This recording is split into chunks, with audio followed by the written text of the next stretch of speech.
بسم اللہ الرحمن الرحیم الحمد للہ رب العالمین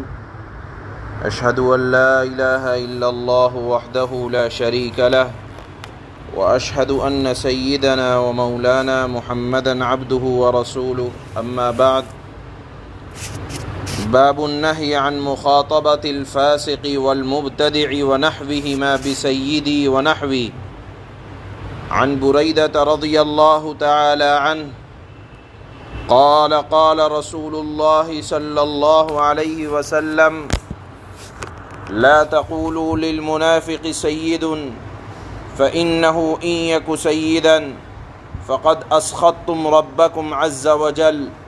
رواه أبو داود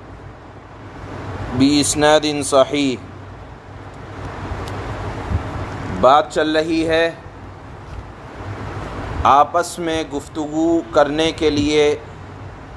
کس طرح کا طریقہ اور کون سے الفاظ استعمال کیے جائیں۔ آج کی حدیث میں یہ بیان کیا جا رہا ہے کہ آپ کسی بھی منافق کو، کسی بھی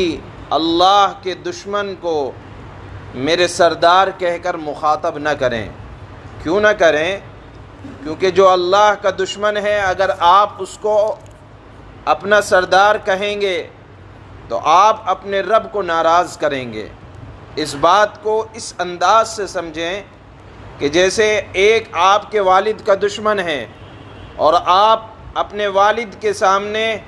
اپنے والد کے دشمن کو اور اپنے دشمن کو اے میرے آقا، اے مجھ سے محبت کرنے والے اگر کہیں گے تو باپ کتنا ناراض ہوگا کہ میرا بیٹا میرا ہو کر میرے دشمن کو اپنا کہتا ہے، تو باپ بڑا ناراض ہوگا۔ اللہ جو اپنے بندے سے اور اہل ایمان سے بہت زیادہ محبت کرنے والے ہیں، اللہ کے سامنے آپ اللہ کے دشمن کو اگر اپنا کہیں گے، اپنا سردار کہیں گے تو اللہ کے نبی نے فرمایا فقد اسخطتم ربکم عز وجل، تم اپنے پروردگار کو، اپنے رب کو ناراض کر دو گے۔ لہٰذا کسی بھی مشرک کو، منافق کو، اللہ کے دشمن کو اے میرے سردار، اے میرے آقا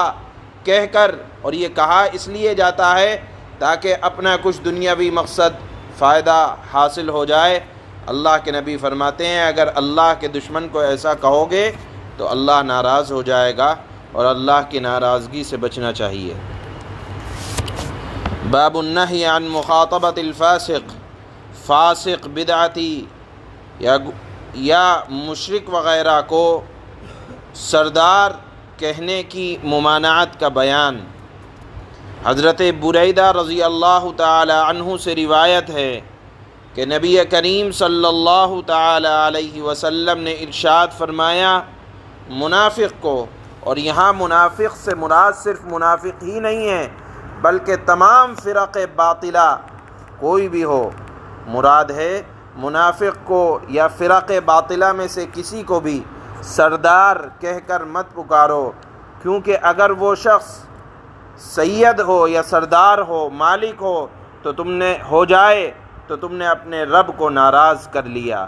اس حدیث کو حضرت امام ابو داود نے صحیح سند کے ساتھ نقل فرمایا ہے۔ سبحان اللہ و بحمدہ، سبحانک اللہم